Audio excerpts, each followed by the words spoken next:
There is a great love story of Nancy Mitford in love with a commander of the French army in the Second World War. She was one of the 20th century's most glamorous and popular authors, and he was one of Europe's most influential politicians. But during their time together, she came to know the details of sadness and loss. But in her novels, she shows that rare capacity to disguise the real extent of her pain and longing. She decided she would not become one of the tragic heroines of the world. Instead, she would bring a level of mirth to her situation. And many who knew her found that quite amazing. She said, "I gave up everything. My friends, my family, my country." And he simply roared with laughter. And then, of course, so did I. Why do people behave as they do? How often do you hear people say, "I can't understand why people would do such a thing as that"? And then maybe you catch your breath and realize, oh yes, we do things like that. Why did I do such a stupid thing? What's done is done, but if only I could have that Shakespearean drama all over again, would I do it differently?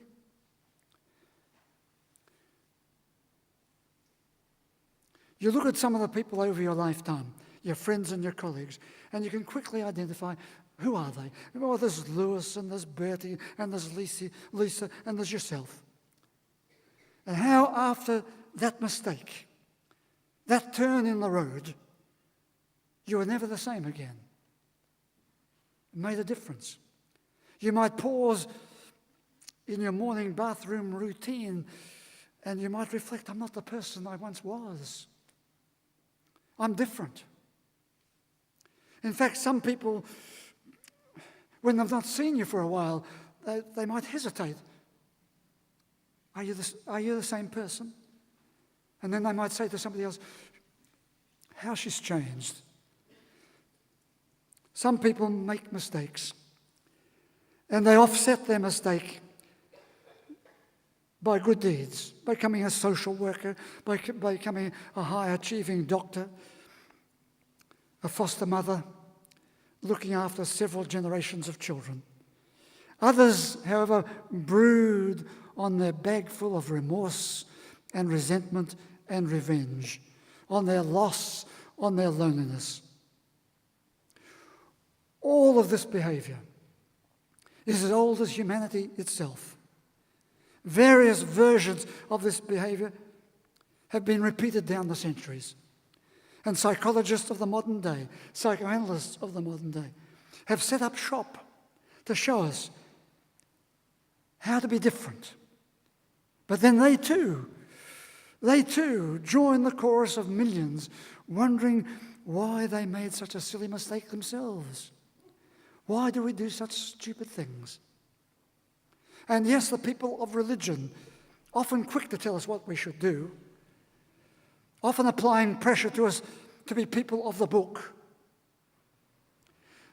But the book, even though it may lay out the pathway to good behavior, to the good life, nevertheless, we go on, and the pain and the repercussions reverberate through our generations as someone keeps remembering what you did, as we keep remembering what we did, reminding ourselves, reminding other people. Or indeed, no one need remind us. We build the mistake, the stupidity, the tragic into our lives and our living, and there it stays. And we can't get any satisfactory release. We know perhaps it would be better to be free of that pain, that limp in our life, but it persists. You know, happiness was once a possibility. But so many of us decide to ration our happiness. or we close it down altogether. I can never be the same again. James Salter, in his moving novel called Light Years, he wrote, "Suddenly the past was being counted as nothing, like rescinded currency. What he had had for so long, what he had grown old in possession of, was gone now. And there was nothing else of importance to him. As with men who had given their lives to their children. So I invite you to see a little bit of yourselves, a little bit of your own experience, and perhaps your wisdom in the story of old Isaac that I read from the Old Testament today, getting ready to pass on his life, or the residues of his life, to his children, to his sons. His eyes had packed in, and he was ready to go. But before he went, he was to give a blessing, something to one of his sons, Esau, the older one of the two, and perhaps to Jacob. But their mother gets into the picture. She gets wind of what old Isaac was on about. So she, the mother of the two sons, coached the younger son to get in first. Is it so unusual? Or are we shocked that mothers often behave in this way? Dressed him up to make him feel like Esau, such that when the crunch came, the mother's scheme came off. And the father, feeling Jacob, who was pretending to be Esau, said, the voice. Yes, the voice is Jacob's voice, but the hands are the hands of Esau. And those words have reverberated down the centuries. Being thus deceived, the future resentment and revenge of the two brothers became set in place for future decades.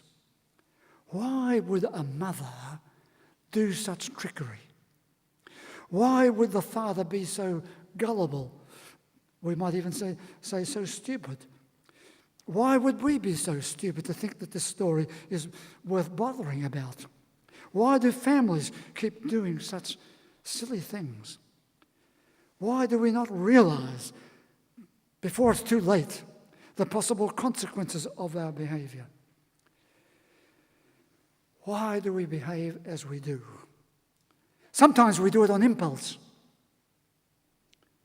We do things, and before we can pause to calculate the consequences, it's done. Sometimes we're part of a collusion, as in this story, mother and her son. We can get into collusion with others, or other people persuade us, other people take us in. Other people sweep us into their passion or their problem. And then there's our part, our own part, our distinctive part in the decision that often does bring great damage and division for years and for generations. So I'm going to put to you today these three concerns that call for our understanding and attention. Three realities. The need to recognize the damage, both internally and externally. We do damage, and we do it so often recklessly, often thoughtlessly, often impulsively. The damage is done. And then we become part of the consequences. The destructive consequences are often all too clearly present. That's the second.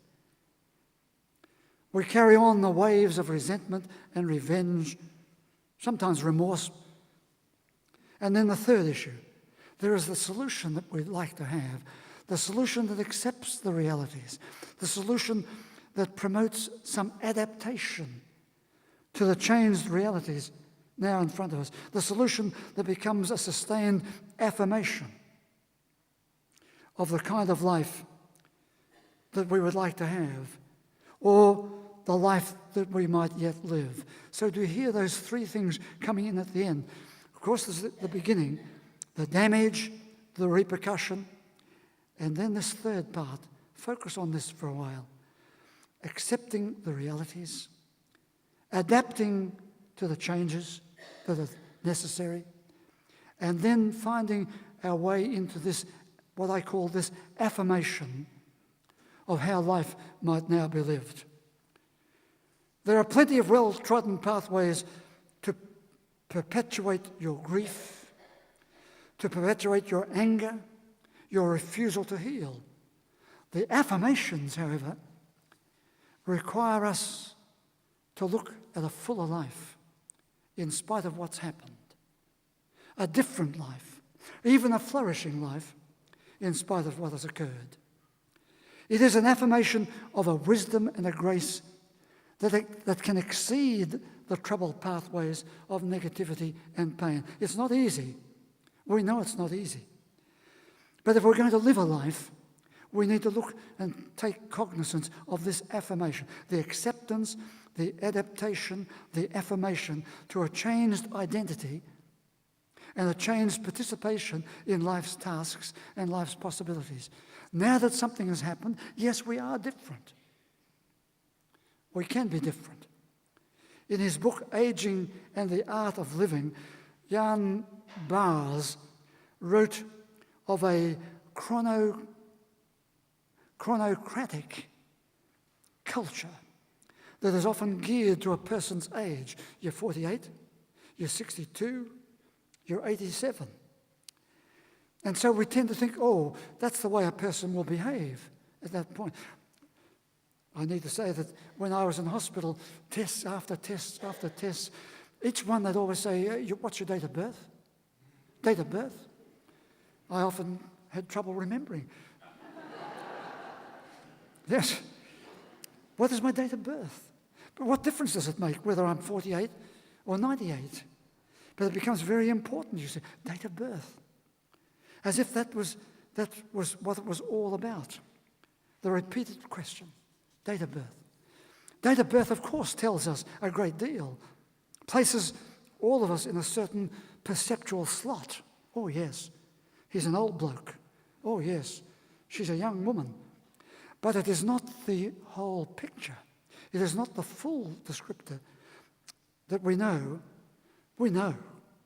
A person aged 70 can be fit and humorous, or a person aged 70 can be grumpy and grisly, full of grief. We need to see that a person is not necessarily overtaken by a new identity when the clock ticks on. Other factors are very much relevant to our changing identity. Of course, we always say, no, I want to be the same person, but we can't be that. Life keeps changing us. Stanley Levi, a psychoanalyst, said, we must set aside our ordinary reflections of the past. We must not dwell on even the persistence of pleasant memories, comforting and inspiring though they may be. What is central to our concern, he says, is the journey of life.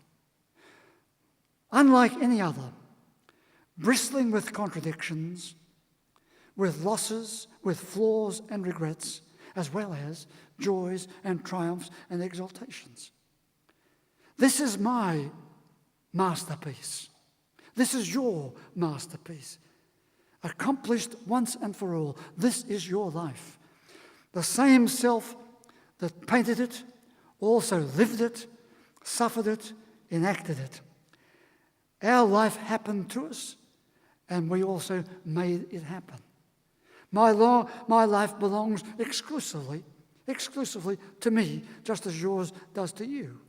I cannot, however, be without the many strands connected to other lives, other narratives, each equally private, and yet each looking for ways to realize the fullness of life, the fullness of the possibilities, in spite of the flaws that cannot be erased. Living is always planning, expecting, futurizing, in which, as our time clock ticks, the mistakes, the flaws, the inevitable changes, confer on each one of us an infinite worth in terms of the everyday happenings and the once-in-a-lifetime events that are ours. So there we see the expansiveness and the energy of a faith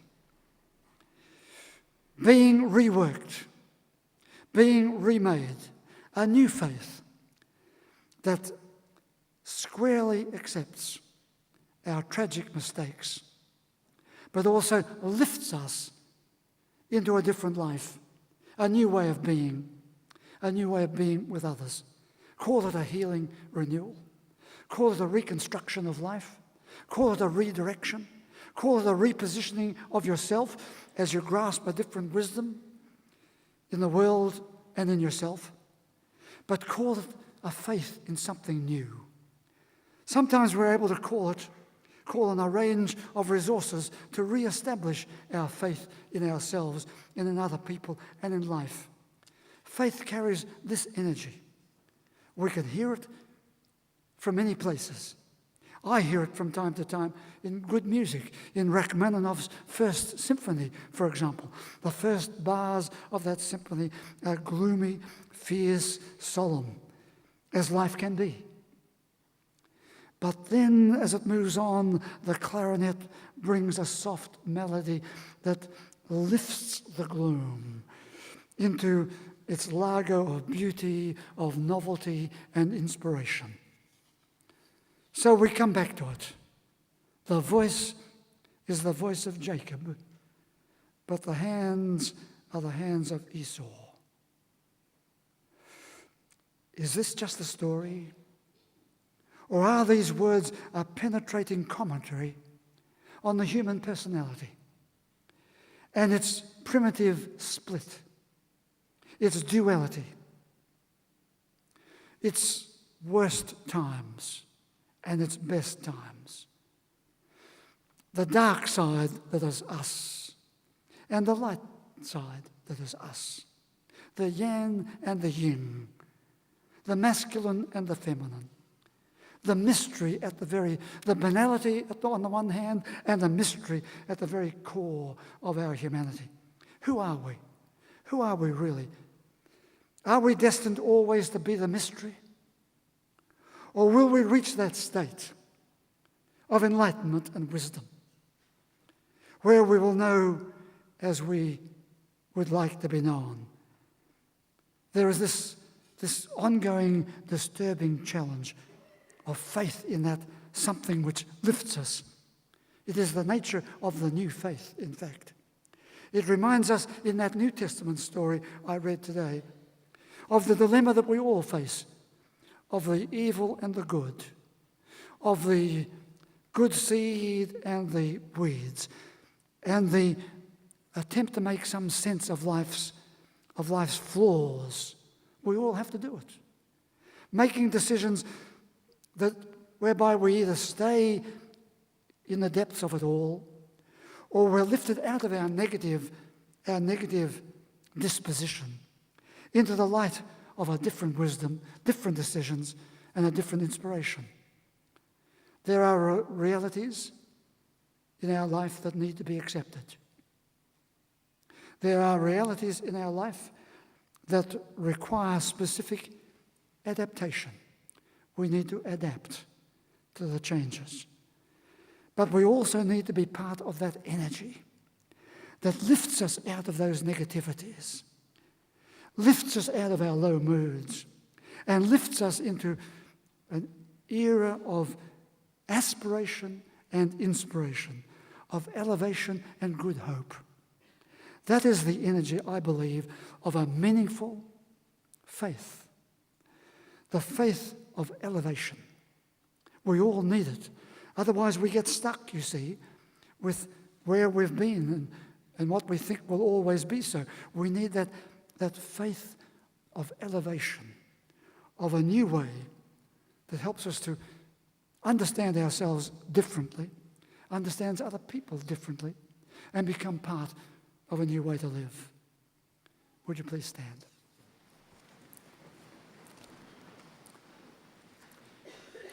And I invite you to say with me, Our Father, who art in heaven, hallowed be thy name. Thy kingdom come. Thy will be done on earth as it is in heaven. Give us this day our daily bread, and forgive us our trespasses, as we forgive those who trespass against us. And lead us not into temptation, but deliver us from evil. For thine is the kingdom, the power and the glory, forever and ever. Amen. And pause, would you, for the blessing. May the God you see in all the colours of creation arouse in you a sense of awe and wonder. May the God who is a sacred presence be real to you. May the God who is a source of inspiration and courage keep calling you forwards. May your God go with you and bless you today and always.